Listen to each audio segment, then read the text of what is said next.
Hallelujah. Amen. Thank you, Sister Cynthia. Before we proceed, let us bow down in prayer. Hallelujah. Yes, Lord, we thank you for this opportunity once again to be at your feet. Oh Lord, Father, we ask you that just be the one to speak to each and every one of us tonight, oh God. Give us your message, oh Lord.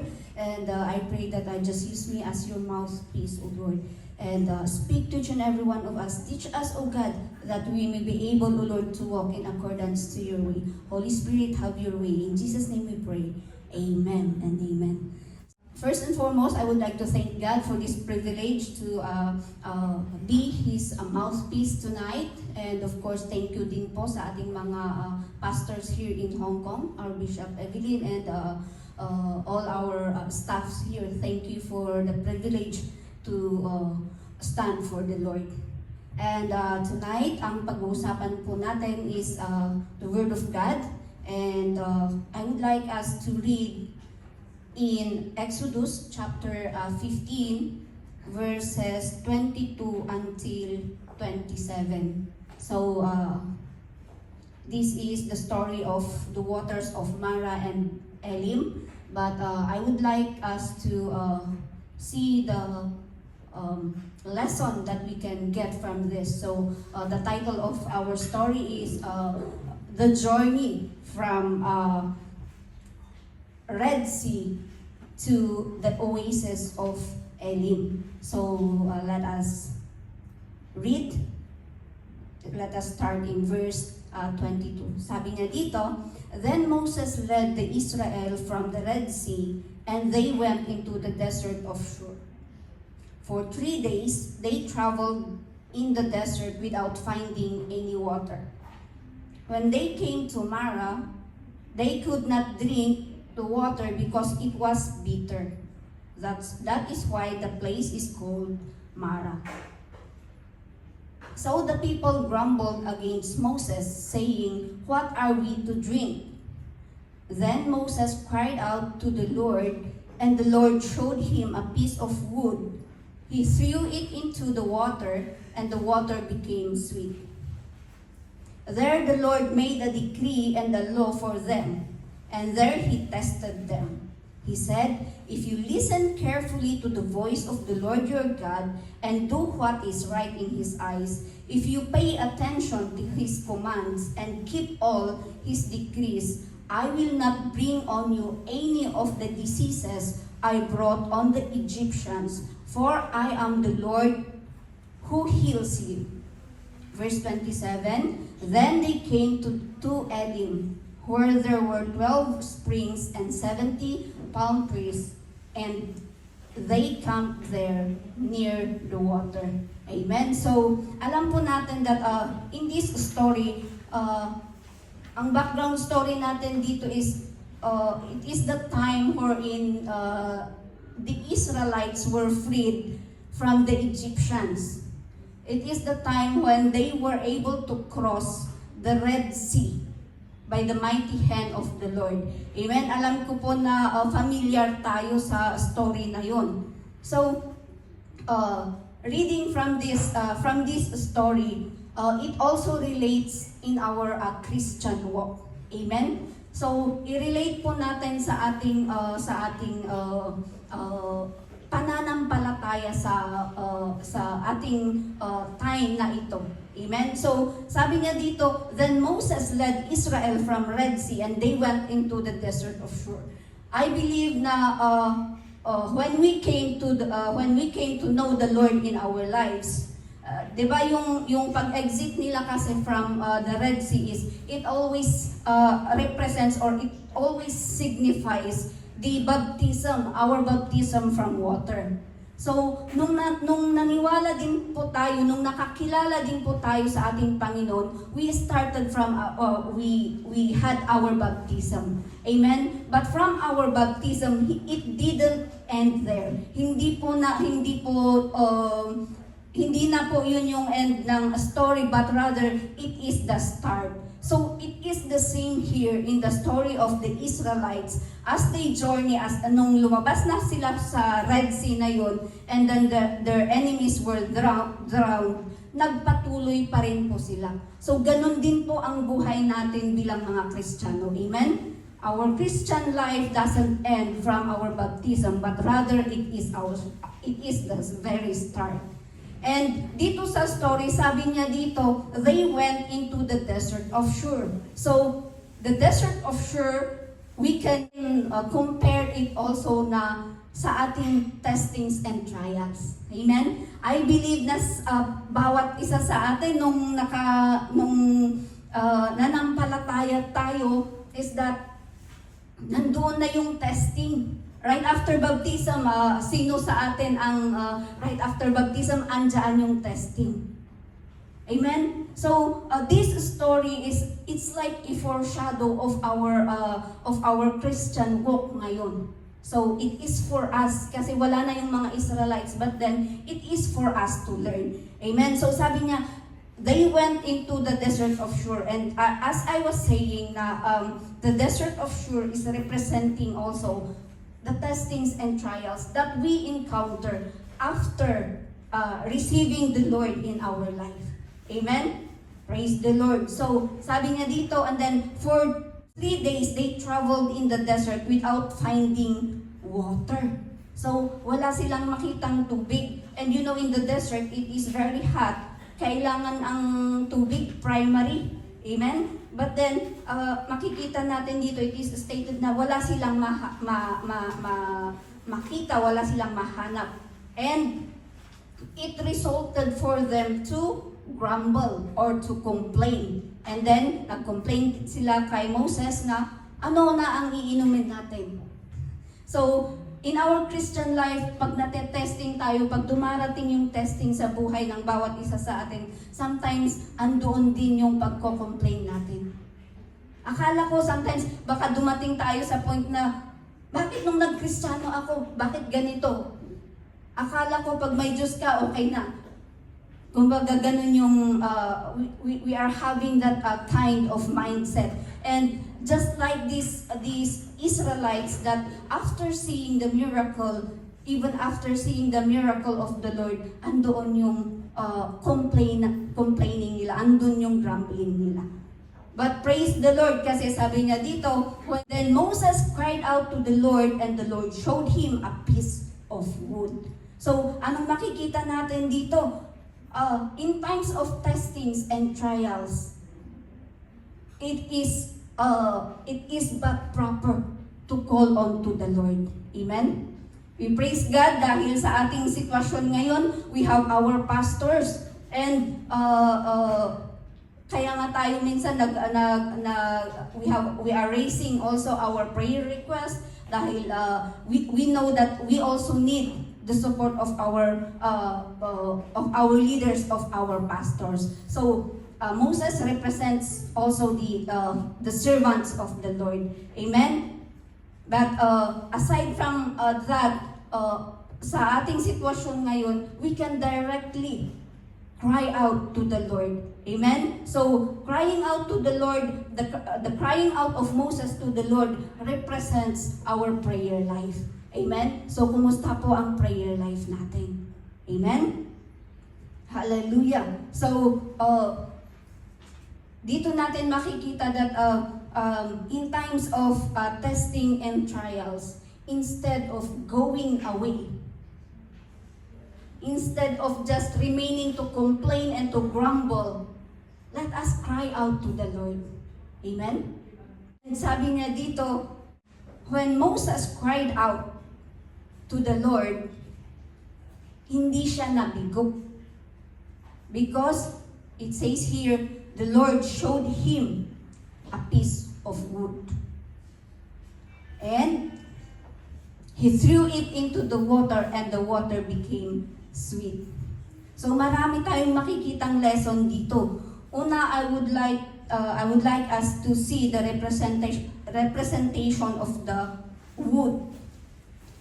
Sa kung ating iisipin, I believe that in that situation, marami naman pwedeng gamitin si Moses, di ba?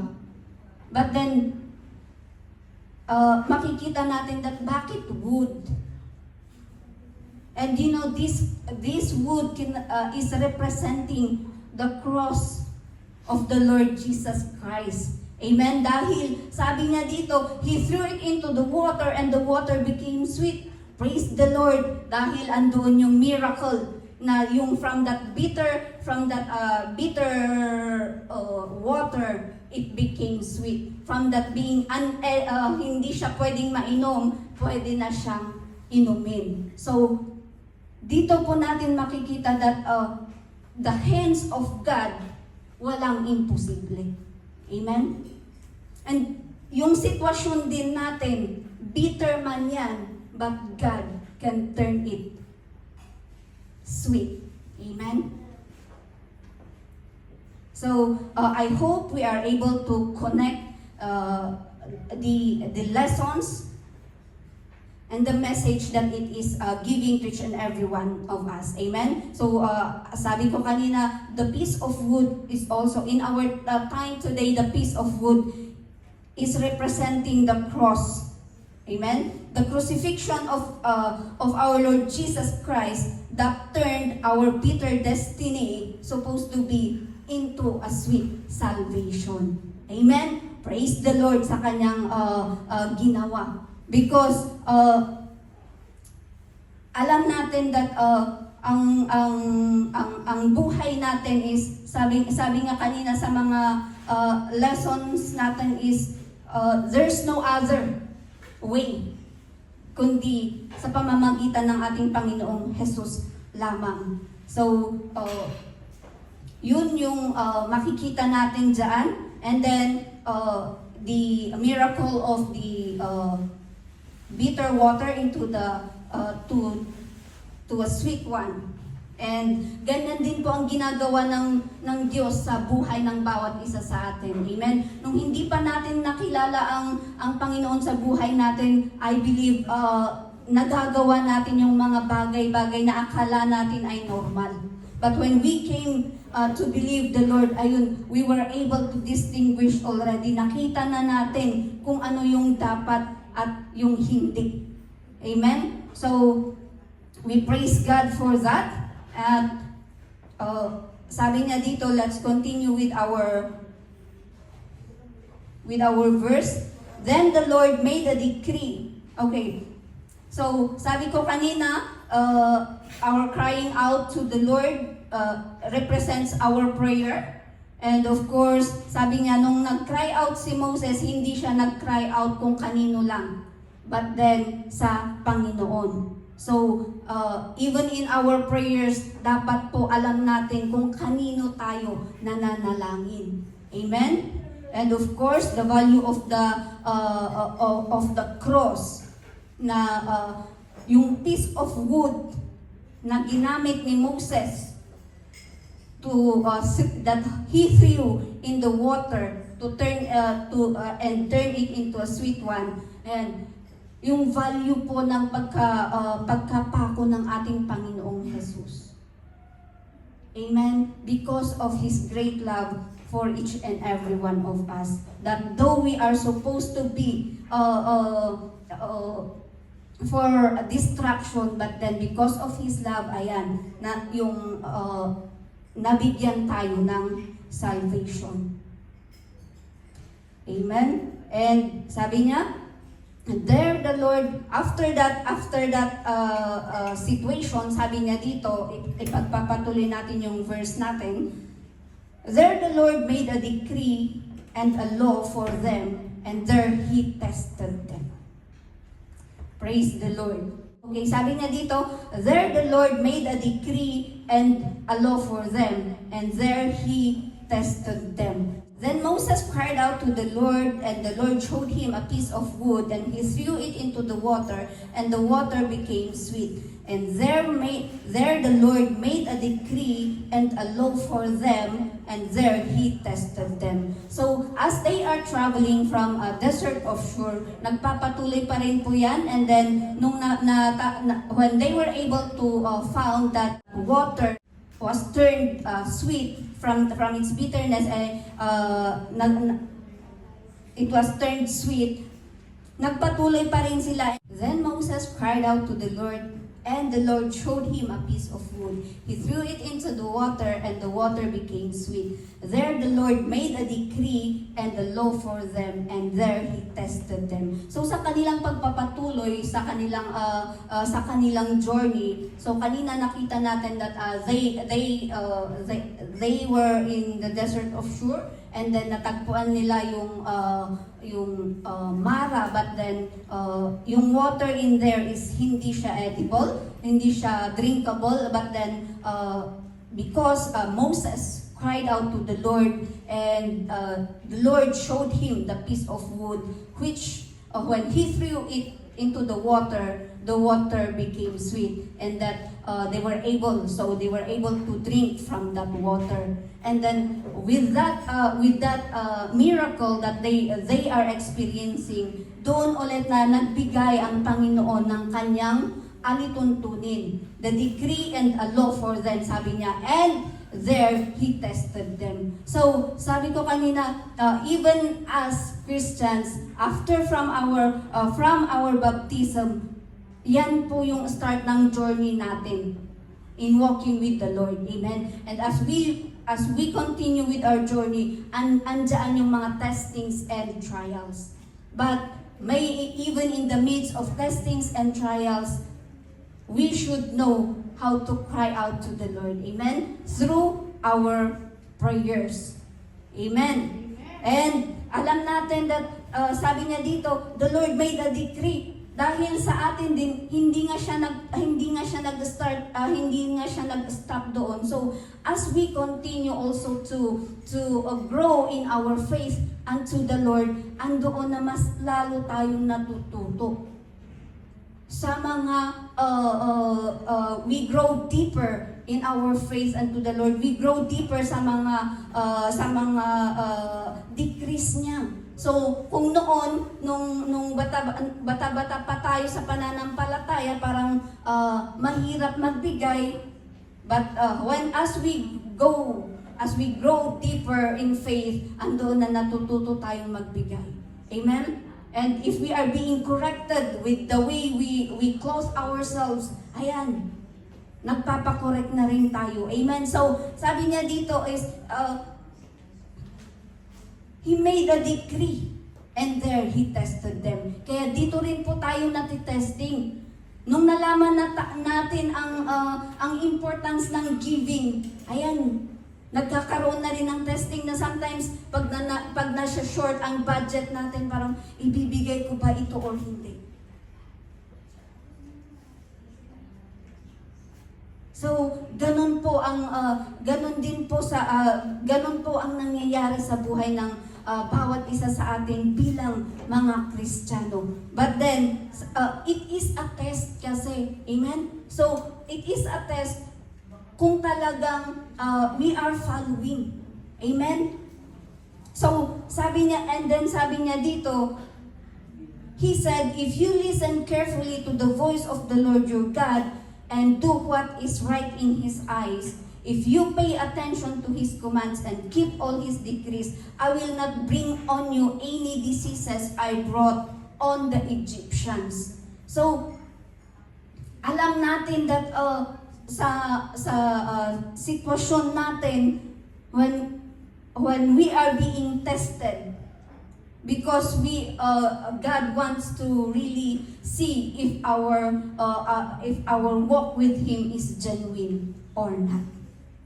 Amen? And then, the very baseline, sabi niya, lagi ring itinuturo ng ating bishop ito sa bawat isa sa atin. Sabi niya, if you listen carefully.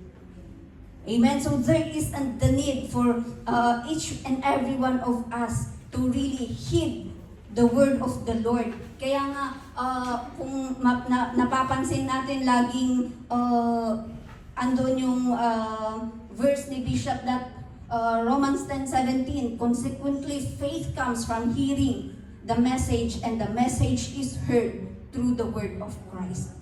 Amen? Kaya kailangan po natin na makinig at makinig ng salita ng Panginoon.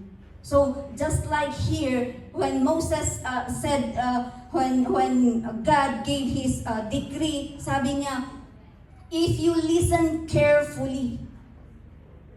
So there is the need for each and every one of us to really be able to listen.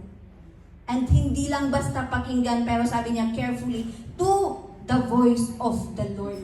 You know, sa ating sitwasyon ngayon, in this, especially in our generations, marami ang mga bagay-bagay na napapakinggan. But as Christians, we should know how to filter the things that we are hearing, the things that we are listening. Amen? Sabi niya sa James 1:22, do not merely listen to the word and so deceive yourselves. Do what it says. Amen? So, sabi niya, do not merely listen. Minsan, sa atin, kahit na ang tagal-tagal na natin na nananampalataya, parang we are just hearing. Ang hirap pa rin na umaksyon. But then the word of the Lord is saying that do. As we listen, we have to do. Amen? So, yun po yung kailangan din natin sa buhay ng bawat isa sa atin. And then, sabi niya dito, dahil kung hindi natin gagawin kung ano yung pinakinggan natin, sabi niya dito sa verse ng James, so deceive yourselves. So, sometimes deception also is within us. Dahil we keep on hearing, we keep on listening, pero hindi naman natin ginagawa. So, you know, kung ganun pala yung state naman ng situation is that we are deceived. We are deceiving ourselves. Amen? So, kailangan po nating, that's why kailangan nating mag-obey. Amen? So, sabi niya, listen carefully to the voice of the Lord and do what is right in His eyes. So, the lesson that we need to heed in here is that we need to listen carefully and yung make sure na ang pinapakinggan natin ay ang boses ng Panginoon. Amen? Baka dahil sometimes sa dami ng ating napapakinggan, baka pala it is not already the word of the Lord. That's why we need also to know our Bibles. That para sure tayo na ang pinapakinggan natin ay salita ng Panginoon. Amen? And from our listening, sabi niya, do what is right. So from listening and doing is inseparable. Amen? And furthermore, he said, if you pay attention to His commands and keep all His decrees, I will not bring on you any of the diseases I brought on the Egyptians, for I am the Lord who heals you. And then sabi niya, if you pay attention, so kung nakinig tayo, sabi niya, there's also the emphasis of paying attention to the commands. Amen? Because when we say pay attention, we need to bigyan natin ng importansya yung sinasabi. Just like pag binigyan tayo ng instruction ng amo, and we need to pay attention para magawa natin ng tama. Amen? And then sabi niya, and keep all His decrees. So, if we have given attention to that instruction, kailangan din na focus tayo doon. Amen? Dahil kahit napakinggan natin yung instruction, kung hindi naman focus, may tendency na iba pa rin ang magagawa natin. Amen? So just like sa ating pagbibigay, kung ang sabi ng salita ng Panginoon is that we have to bring our offerings. Pero minsan, meron pa rin sa atin yung nagtatanong na, pwede ko bang ipadala? When you are here in Hong Kong, and then meron tayong church sa Pilipinas, sometimes we are still asking kung pwede ba natin ipadala sa Pilipinas. But then the word of the Lord says, bring. Amen? So, yun po yung kahalagahan ng paying attention and then keeping all the decrees. So, as we continue also to serve the Lord, as we continue to do yung mga alituntunin niya, ayan, kailangan din pong balance siya. Amen? Keep all the decrees, sabi niya. Hindi pwedeng, okay ka sa giving, pero sa ibang aspeto, hindi okay. Amen? Hindi natin pwedeng piliin kung ano lang yung gusto natin sundin. But rather, we have to keep all, sabi niya dito, keep all the decrees. And the promise of the Lord is, sabi niya, I will not bring on you any diseases. I brought on the Egyptians. So if we go back to the story of the Egyptians, alam natin that there were 10 plagues na kanilang na-experience. Amen? So, but then, yun ang pangako ng Panginoon that when we obey and when we are doing things in accordance to His will and purpose, ayan, we will be spared from this. Amen? Ayan, sabi din niya sa Luke 11:28, blessed rather are those who hear the word of God and obey it. So, kailangan po talaga bilang mga Kristiyano, kailangan po ang obedience. Amen? So, sabi niya, blessed rather are those who hear. Hindi lang natin pinapakinggan, pero ginagawa natin. Hallelujah. So, sa ating last verse, sabi niya, then they came to Elim, where there were 12 springs and 70 palm trees. And there they come near the water. So makikita natin that as they continued and as they were given the laws and the decrees,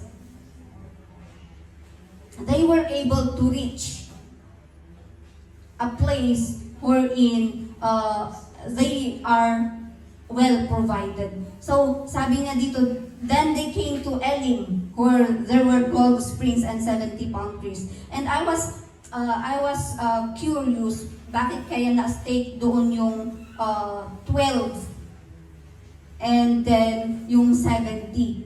So, when I searched, sabi niya dito, the number 12 represents or symbolizes the God's perfect administrative structure and His authority on earth. So, it represents God's perfect administrative structure and His authority on the earth.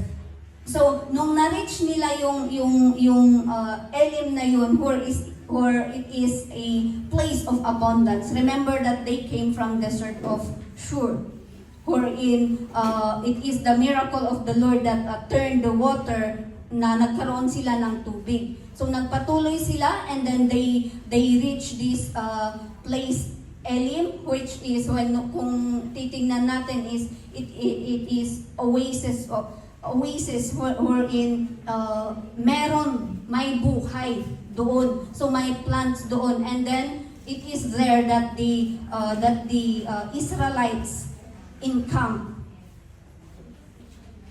And doon sila na-sustain. So, sabi niya din dito is 70 symbolizes completeness, perfection, or spiritual order and judgment. So, it speaks of judgment or restoration. Yung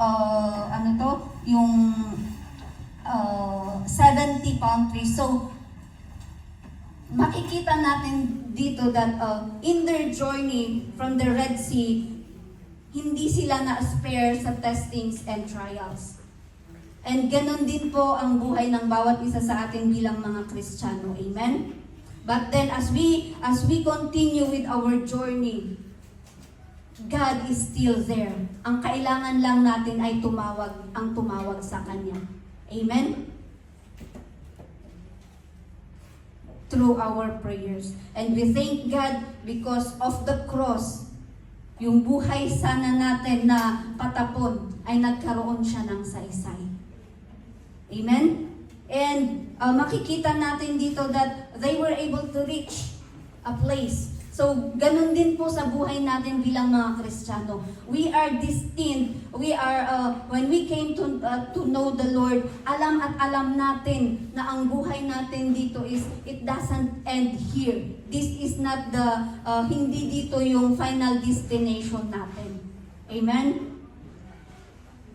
Na kung sila na-reach nila yung oasis of Elim na yan, sa atin din, we are aiming to reach the promise of God. Amen? Na kung matatapos man ang buhay natin sa mundong ito, we will be a part of the kingdom of the Lord in heaven. Amen?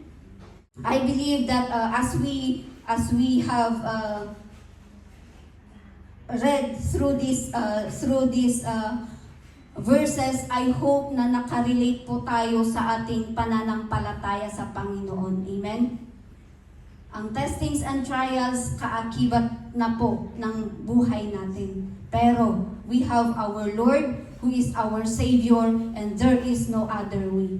Amen? And yun po yung tinatahak natin. I believe as we are starting with this 2026, the Lord is realigning our steps. So kung may mga bagay man na hindi po natin nagawa noong 2025, or hindi natin nagawa ng tama, then this 2026, God is helping us to realign our steps. Amen? Because our life here on earth is, hindi ito yung final destination natin. Just as it says in Philippians chapter 3:20. But our citizenship is in heaven and we eagerly await a Savior from there, the Lord Jesus Christ. Kaya nga po sabi natin kanina, walang ibang daan kundi ang Panginoong Jesus lamang. It is only through the cross of our Lord Jesus Christ that we can be able to reach and to receive that salvation that God has given to each and every one of us. Amen? Pero ang kailangan po natin gawin is that to really establish yung pakikinig natin at yung obedience natin sa salita ng Panginoon. Amen? This is all I can share for tonight.